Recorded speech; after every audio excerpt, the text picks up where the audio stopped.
Antitrust issues have gained a lot of attention throughout the internet industry over the last year as U.S. government agencies have filed multiple complaints against companies such as Google and Apple. However, at an event earlier this week presented by the Federalist Society, a group of antitrust specialists spoke out against these actions, saying that regulation should be avoided in relation to technology.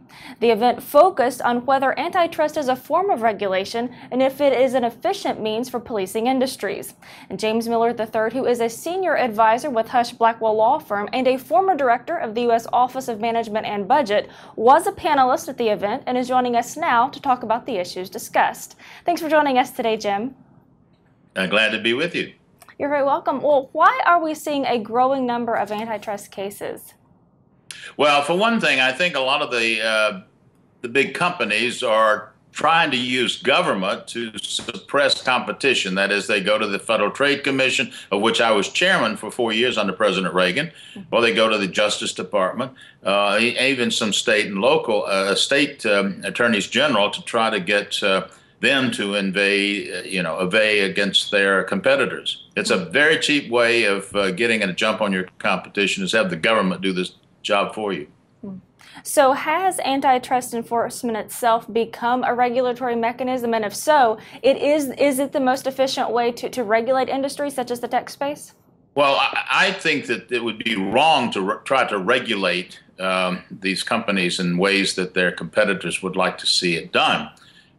Yes, antitrust can be used as regulation, and it has for many, many years. It changes the behavior of companies, but it also puts very highly motivated, properly motivated government officials in the business of making determinations about how the companies should do their jobs. And I think the company's self-interest in responding to consumers and soliciting consumers are a much better mechanism for that to happen. Well, can you share any past antitrust cases that can be used as examples to show that these regulatory measures may not be the answer? Well, when I was chairman of the Federal Trade Commission, we were often invaded by companies, and they'd say, "You just can't imagine what our competitors are doing. They're doing all these bad things," and on and on and on, and trying to get the Federal Trade Commission to investigate their activities. Now, most of us recognize that this is just a very easy hit for a company to make against a competitor. And if we did decide to investigate, we tried very hard to keep that confidential because, as Sam Peltzman and other economists have documented, just the fact that the federal government is launching an investigation of a company hurts the company. I mean, makes its stock price go down, and certainly deters its activities and the focus of its work from the business of serving consumers to the business of trying to meet what government is demanding of them. So it's my concern here is not that the companies are always right. Sometimes there would be price fixing and things of this nature, and there's an appropriate role for government to play. But my concern is that this is an extraordinarily dynamic, competitive industry.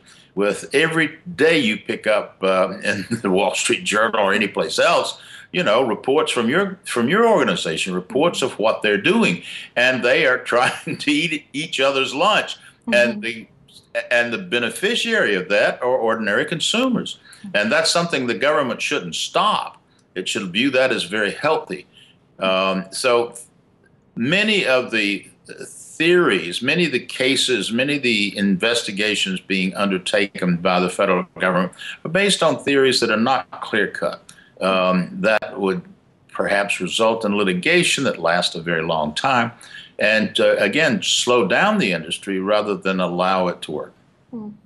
Well, there are various investigations currently taking place, including the FTC looking into Google and the DOJ looking into Apple. So in your opinion, are there valid claims to these investigations?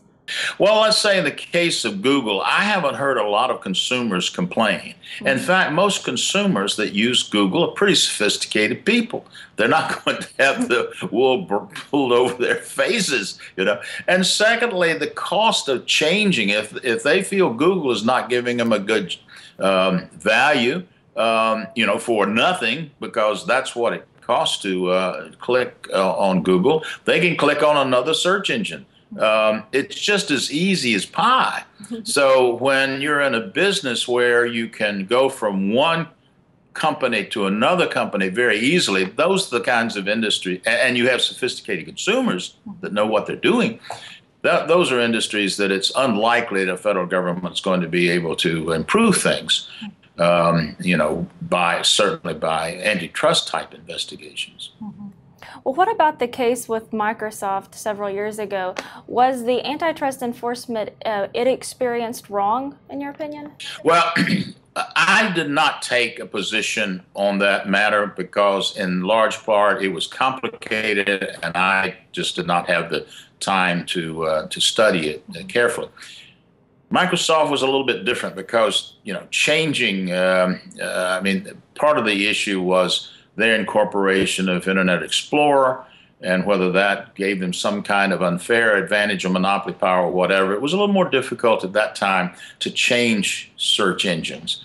Oh, it could be done. They could have gone to Netscape or something of that nature. They could also possibly change operating systems, you know, to Linux or something like that. But that's very, very costly to do. So I would say there was more reason to look at Microsoft than there is reason to investigate today. And I don't want to prejudge what the FTC and others are doing. Right. They may conclude, oh, there's nothing here, and terminate the investigation or whatever. But just the mere fact that they are responding to some members of Congress who are saying that they ought to investigate Google or whatever. And similarly with respect to Apple and the publishers, you just need to be very, very careful. You have here an industry that is extraordinary, and America is leading the world. And to have the federal government, our federal government, come in and sort of mix things up, you need to be very careful that you don't slow things down and hurt consumers in the process. And like I, said yesterday, we don't want to turn, America, who has a lead in all of these industries, into one of the world's laggards.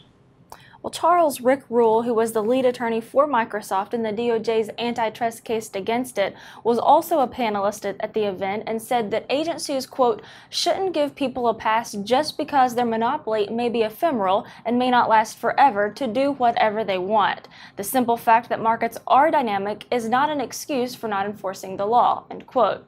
So is he right, and should there be a middle ground solution that enforces the law but doesn't harm tech advancements? Well, it's an empirical question. Even where you have a temporary monopoly that can be undercut by competition very quickly, whether the government can really make things better. Government intervention is a cost itself. It's not only the cost of the manpower, woman power, person power, whatever it takes to investigate these things, but it imposes cost on the companies. It diverts their attention from the business of serving consumers to the business of responding to government. So that's an empirical question.